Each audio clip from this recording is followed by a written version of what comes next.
A gente vai falar sobre o que aconteceu ontem, né, Cris, em Alagoas, o julgamento da ação que foi movida pelo Ministério Público Federal. A gente falou bastante disso ontem aqui no programa, para fazer valer a condenação de Arthur Lira pela Operação Taturana, aquela operação que tem quase 17 anos, e que foi apurado aí desvio de mais de 300 milhões de reais por parte dos deputados, incluindo Arthur Lira.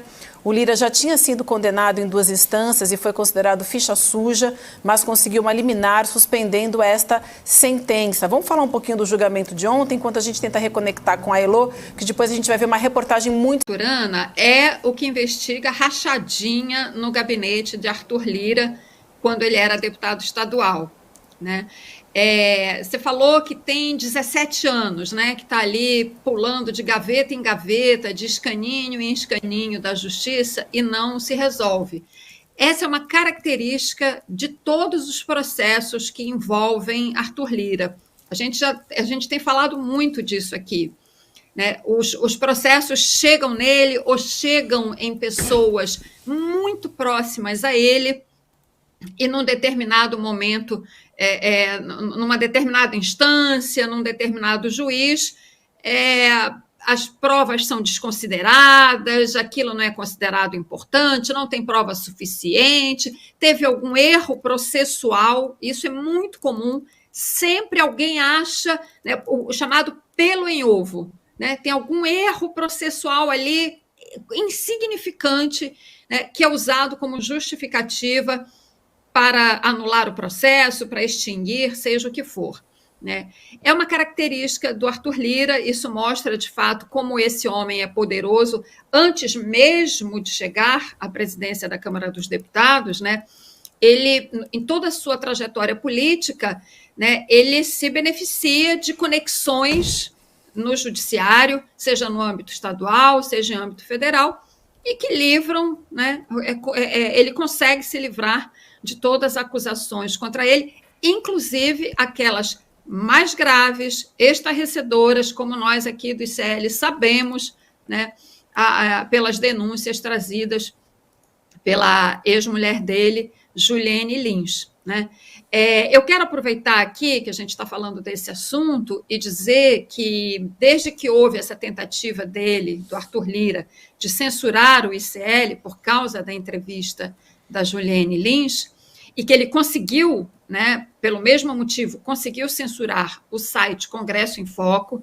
O Congresso em Foco teve que retirar o conteúdo da entrevista da Juliane Lins lá para o site, que foi outro juiz que analisou o pedido do Arthur Lira de retirada desse conteúdo, diferente do juiz que analisou o caso aqui do ICL. Eu quero dizer que eu tenho dado muitas entrevistas, eu participo de muitas lives, enfim, e que a gente tem recebido uma solidariedade enorme. Ontem mesmo, ontem à noite, participei de uma live lá no DCM, Diário do Centro do Mundo. Participei de uma entrevista na Rádio Metrópole de Salvador, do Mário Kertz, e todo mundo, né, manifestando a solidariedade ao ICL. Então é isso, esse é mais um exemplo, né, de como o Arthur Lira consegue, realmente uma coisa assombrosa, né, com tamanhas acusações e tão graves, como ele consegue escapar, né? E também uma demonstração, né, mais uma, de que a rachadinha, como a rachadinha se espalhou por gabinetes de parlamentares no Brasil. O caso mais conhecido, claro, é o da família Bolsonaro, né, como a Juliana Dalpiva, nossa colega, já expôs brilhantemente no livro dela, o negócio do Jair, né, mas não foi só na família Bolsonaro, né, é um caso também, esse caso aí é evidente no caso do Arthur Lira. Bom, a gente tem... Só completando, que rachadinha é crime previsto no artigo 312 do Código Penal, não é, que prevê prisão de 2 a 12 anos e multa. Isso se chama peculato. Tem como objetivo punir o funcionário público que, em razão do cargo, tem a posse de bem público e se apropria ou desvia o bem em benefício próprio ou de terceiro.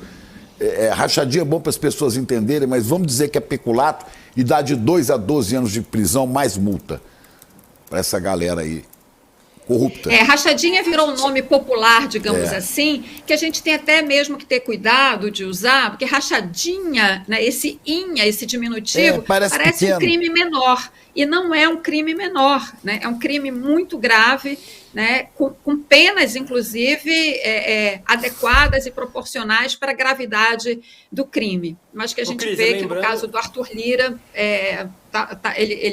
ele consegue se livrar, de fato, é aquela coisa, nada cola nele, né?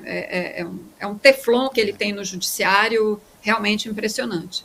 Vou deixar a Viviane chamar o VT, mas só lembrando que a gente tem apelidos como mensalão e petrolão quando os escândalos são diferentes, né? Mas para esse tipo de escândalo é rachadinha, né? Vamos lá então, gente. A gente tem uma reportagem muito especial feita para a Heloísa Vilela, que vai contar para a gente como esse escândalo começou, que tem toda a timeline, toda uma linha do tempo da Operação Taturana. Então eu peço bastante atenção a toda a nossa audiência, porque a gente vai entender exatamente como tudo isso começou e por que o dia de ontem foi um dia tão importante. E eu comecei dizendo, né, que foi um balde de água fria no que a gente chama de justiça. Então vamos acompanhar agora essa reportagem da Elu. A taturana é uma lagarta que come folhas sem parar durante a vida inteira. As folhas, as verdinhas.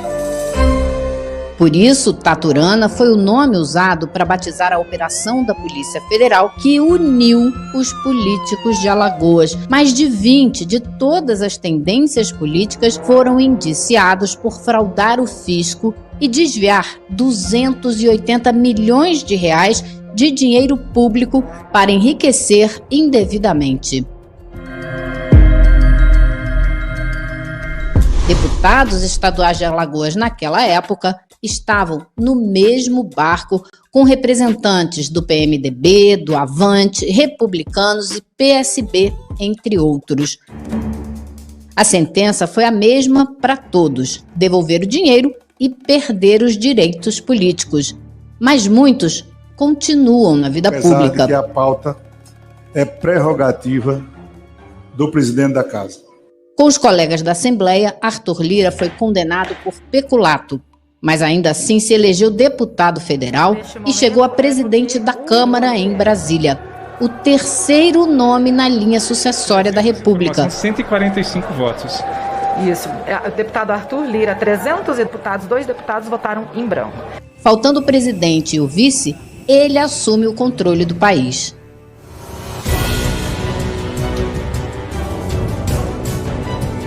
Depois de 1 ano e meio de investigações, a Polícia Federal deflagrou a taturana em dezembro de 2007 e cumpriu 79 mandados de busca e apreensão em Alagoas.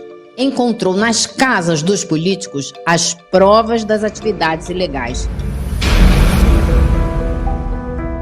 A Promotoria Pública do Estado abriu o processo que indiciou 20 deputados e um superintendente do Banco Bradesco. Vale lembrar que Alagoas é um dos estados do Brasil com os piores índices de desenvolvimento humano, com péssima distribuição de renda e índices ruins de mortalidade infantil, evasão escolar e analfabetismo. Os deputados usavam as verbas de gabinete. Elas eram depositadas na conta bancária particular dos políticos. Com um saldo mais poupudo, eles levantavam empréstimos na agência e davam como garantia cheques da Assembleia Legislativa no valor das prestações.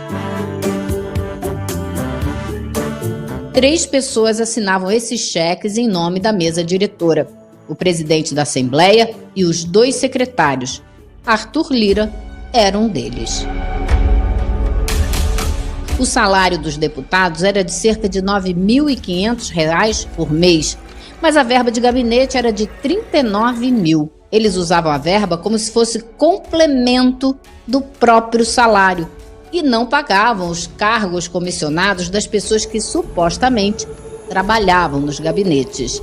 Dessa forma, deputados que recebiam pouco mais de R$ 7 mil líquidos tinham gastos mensais da ordem de R$ 50 mil. O processo, na época, apontava que os referidos deputados apresentavam patrimônio absolutamente incompatível com seus rendimentos oficiais. Arthur Lira, como os outros, colocava na folha de pagamento do pessoal do gabinete funcionários que nunca trabalharam de fato, como é o caso de Ângela Maria Gomes de Almeida. Ela contou à polícia que, por conta do seu relacionamento amoroso com Arthur Lira, foi inserida na folha de pagamento da Assembleia, mas nunca exerceu de fato a função, nem recebeu salário. É a famosa rachadinha.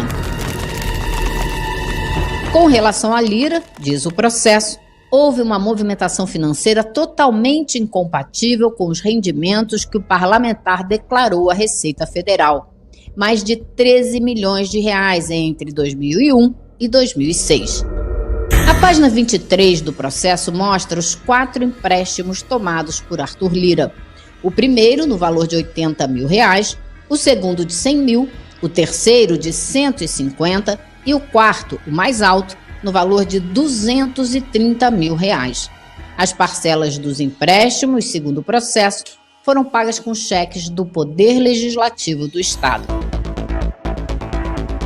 Esta é a lista dos cheques emitidos em favor de Arthur Lira, com os valores, datas e os números correspondentes. Isnaldo Bulhões de Barros Júnior, filiado ao MDB, também foi favorecido pelo esquema quando era deputado estadual em Alagoas. Ele atualmente é deputado federal em Brasília. Assim como Lira, deveria ter perdido os direitos políticos. Só que não. Até hoje, o mérito da ação não foi julgada. Lira conseguiu uma liminar para continuar na política e ela favoreceu todos os envolvidos. A Polícia Federal entregou todas as provas da investigação ao Ministério Público de Alagoas, inclusive gravações de conversas telefônicas. A transcrição do depoimento de uma funcionária do Bradesco mostra que no dia 4 de outubro de 2007, o deputado Arthur Lira deixou claro que queria um empréstimo no valor de R$80 mil. O empréstimo foi negado. A auditoria do banco determinara que esse tipo de negócio não poderia mais ser feito.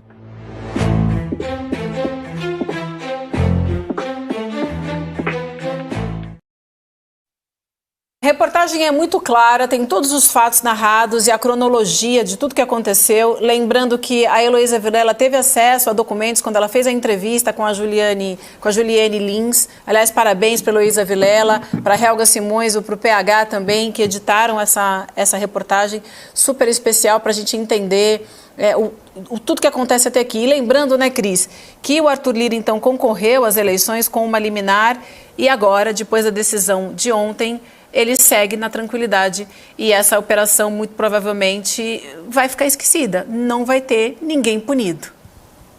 Vivian, ele segue na tranquilidade da impunidade, né? A impunidade resulta nisso. Quer dizer, uma pessoa que tem uma trajetória política associada ao crime, praticamente desde que iniciou sua trajetória política, né, deveria ter sido barrada, essa trajetória deveria ter sido barrada lá atrás, né, com toda essa fartura de documentação que a Elo traz nessa reportagem, né, toda a apuração muito consistente da Polícia Federal. E resulta em nada e está aí todos esses anos, né, a passo de tartaruga. E com o julgamento de ontem, parece que definitivamente enterrada. Né? Então, esse é o resultado da impunidade. E hoje, este cidadão é presidente da Câmara dos Deputados, né? Com força suficiente para colocar a faca no pescoço do presidente da República e exigir esse ou aquele ministério. Né? Então, isso dá a exata medida do que a impunidade é capaz de fazer. Ele e o outro deputado citado, Isnaldo Bulhões, outro que está aí hoje em dia com funções de destaque também na Câmara dos Deputados, né? E todos eles compondo, né, essa excrescência da política brasileira que se chama Centrão, que agora, recentemente, aliás, o ministro do Turismo, o novo ministro do Turismo, Celso Sabino, amigo, próximo de Arthur Lira, disse que Centrão agora, antes pejorativa a expressão, agora tem um sentido positivo. Não tem sentido positivo nenhum. Centrão, no Brasil, na política brasileira, expressa, né, um amálgama de políticos e de legendas partidárias né, fisiológicas. Quando a gente fala de centrão, nós estamos falando de fisiologismo, nós não estamos falando de ideologia, de direita, não, é toma lá da cá bruto, né? É o pior da política, né? Que por força das circunstâncias, né, a gente está vendo o governo sendo praticamente obrigado a ceder espaço, né, para essa gente, para poder ter condições de governabilidade no Congresso Nacional. Então, é esse tipo de político, né, que hoje tem todo esse poder, por quê? Graças à impunidade. Instituições que não funcionam como deveriam funcionar, ou que, para dar aqui uma pitada de ironia, funcionam normalmente.